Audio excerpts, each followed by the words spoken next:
আসসালামু আলাইকুম। আজকে আমরা শিখব দেওয়ানি কার্যবিধির দ্বিতীয় খণ্ডের ৩৬ থেকে ৫৯ ধারা পর্যন্ত।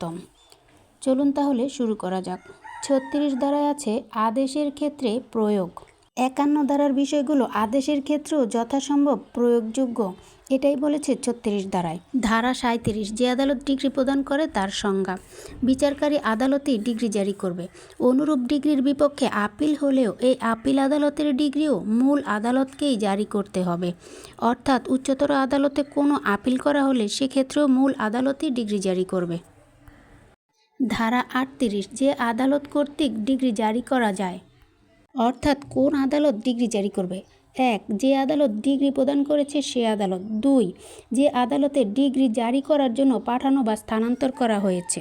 ধারা ৩৯, ডিগ্রি স্থানান্তর করা। ১.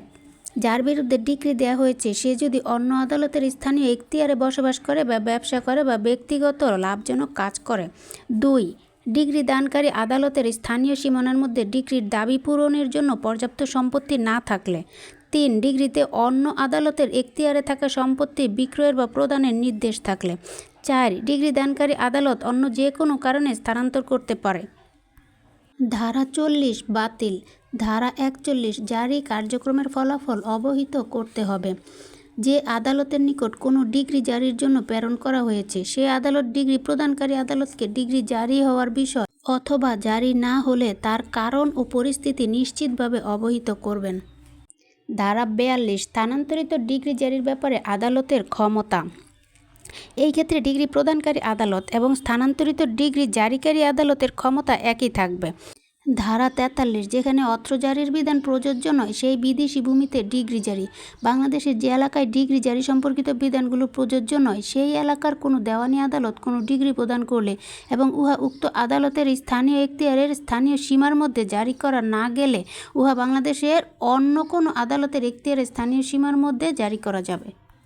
ধারা ৪৪, বাতিল। ধারা ৪৪ ক, যুক্তরাজ্যের আদালত কর্তৃক পাশকৃত এবং পারস্পরিক সম্বন্ধযুক্ত ভূখণ্ডের আদালতের ডিগ্রি জারি। এটা হচ্ছে আঞ্চলিক বা পারস্পরিক সহযোগিতাকারী দেশ। ধারা ৪৫, বাতিল। ধারা ৪৬, লিখিত হুকুমনামা, যেটাকে বলা হয় প্রিসেপ্টস। এটার অর্থ হচ্ছে বিচারকের আদেশপত্র বা আদেশনামা। ডিগ্রিদার এর আবেদনক্রমে ডিগ্রি দানকারী আদালত ডিগ্রি জারি করতে পারে অন্য কোনো উপযুক্ত আদালতকে দায়িকের মালিকানাধীন সম্পত্তি ক্রোক করার জন্য আদেশপত্র জারি করতে পারেন। আদেশনামার আওতাধীন কোনো ক্রোক আদেশ ২ মাসের বেশি কার্যকর থাকবে না। ধারা ৪৮, কতিপয় ক্ষেত্রে ডিগ্রি জারি বারিত। বারিত অর্থ হচ্ছে বাধা। কিছু ক্ষেত্রে ডিগ্রি জারিতে বাধা রয়েছে, যেমন নিষেধাজ্ঞার ডিগ্রি ছাড়া অন্যান্য ডিগ্রি জারির আবেদন করতে হয় সর্বোচ্চ ১২ বছরের মধ্যে। সাব্যস্ত দেনাদার বা দায়িক, যাকে বলা হয় জাজমেন্ট ডেপ্টর, তিনি যদি প্রতারণা প্রবঞ্চনা করেন বা বল প্রয়োগ করেন তাহলে ১২ বছর পরেও ডিগ্রি জারি করা যাবে। ডিগ্রি জারির দরখাস্ত ডিগ্রির ২ বছর পর দায়ের করা হলে দায়িকের ওপর নোটিশ জারি করতে হবে। ডিগ্রি জারির প্রথম দরখাস্ত ৩ বছরের মধ্যে করতে হবে এবং সে যতবার খুশি ততবার আবেদন করতে পারবে, কিন্তু একবার আবেদনের পর পরবর্তী ৩ বছর পর আবার আবেদন করতে হবে। এভাবে ১২ বছর পর্যন্ত সে আবেদন করতে পারবে। ধারা ৪৯, হস্তান্তর গ্রহীতা। মূল ডিগ্রিদারের বিরুদ্ধে রায়ের দেনাদার যে সকল অধিকার প্রয়োগ করতে পারেন প্রত্যেক ডিগ্রির হস্তান্তর গ্রহীতা একই বিষয় ন্যায়তার সাথে হস্তান্তর গ্রহীতা প্রয়োগের অধিকারী হবেন। ধারা ৫০, বৈধ প্রতিনিধি। ডিগ্রির দাবি সম্পূর্ণরূপে মেটানোর পূর্বেই যদি দায়িকের মৃত্যু হয় তবে ডিগ্রিদার মৃত ব্যক্তির বৈধ প্রতিনিধিগণের উপর জারির জন্য প্রদানকারী আদালতে আবেদন করতে পারবেন। ধারা ৫১, জারি কার্যকর করার জন্য আদালতের ক্ষমতা। যে সকল শর্ত ও সীমানা নির্ধারণ করা হয় তার মধ্যে ডিগ্রিদারের আবেদনক্রমে আদালত ডিগ্রি জারির আদেশ প্রদান করতে পারেন। ডিগ্রি জারির পদ্ধতি হচ্ছে ৫টি। ১. কোনো সম্পত্তি দখল, গ্রহণ, অর্পণের মাধ্যমে ডিগ্রি জারি করা যায়। ২. গ্রেপ্তার ও কারাগারে আটকের মাধ্যমে। ৩. ক্রোক ও নিলাম বিক্রয়ের মাধ্যমে। ৪. রিসিভার নিয়োগের মাধ্যমে। ৫. অন্য কোনো উপায়ে বা পন্থায়। ধারা ৫২, বৈধ প্রতিনিধির বিরুদ্ধে ডিগ্রি কার্যকর করা।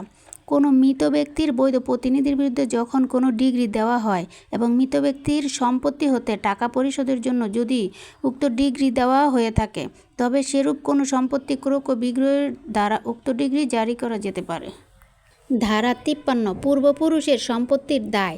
যখন মৃত পূর্বপুরুষের কোনো সম্পত্তি পুত্র বা অপর কোনো বংশধরের হাতে আসে, যাহা হিন্দু আইন অনুসারে দেনা পরিশোধের দায়ের অধীন, সেই সম্পত্তি সম্পর্কে কোনো ডিগ্রি প্রদান করা হলে সেই সম্পত্তি 50 ও 52 ধারার উদ্দেশ্যে মৃত ব্যক্তির বৈধ প্রতিনিধি হিসেবে পুত্র বা অপর বংশধরের হস্তগত সম্পত্তি গণ্য হবে। ধারা 54 সম্পত্তি বাটোয়ারা বা অংশ পৃথকীকরণ। সম্পত্তি বাটোয়ারা করার জন্য কালেক্টর অথবা তাহার পক্ষে মনোনীত কোনো গেজেটের অধস্তন কর্মকর্তা বাটোয়ারা বা অংশ পৃথকীকরণ সম্পর্কে বর্তমানে প্রচলিত কোনো আইন অনুসারে এইরূপ সম্পত্তির বাটোয়ারা বা অংশ পৃথকীকরণ সম্পন্ন করতে পারেন। ধারা 55 গ্রেফতার ও আটক। কাউকে গ্রেফতারের জন্য সূর্যাস্তের পর ও সূর্যোদয়ের পূর্বে কোনো বাসগৃহে প্রবেশ করা যাবে না, এটা বলা হয়েছে 55 ধারায়। ধারা 56 টাকার ডিগ্রি জারিতে মহিলাকে গ্রেফতার বা আটকের বাধা নিষেধ। কোন কোন মহিলাদের গ্রেফতার করা যাবে না? প্রেগনেন্ট, ব্রেস্ট ফিডিং, অনুর্বর আর ইনফ্যান্ট, এসব মহিলাদেরকে গ্রেফতার করা যাবে না। ধারা 57 বাতিল।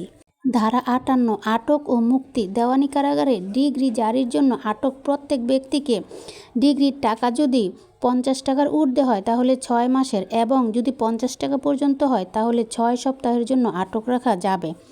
তবে শর্ত আছে, উক্ত 6 মাস বা 6 সপ্তাহ পূর্ণ হবার পূর্বেই যদি দেওয়ানি কারাগারের ভারপ্রাপ্ত কর্মকর্তার কাছে টাকা পরিশোধ করে দেয় তাহলে তাকে মুক্তি দেওয়া হবে।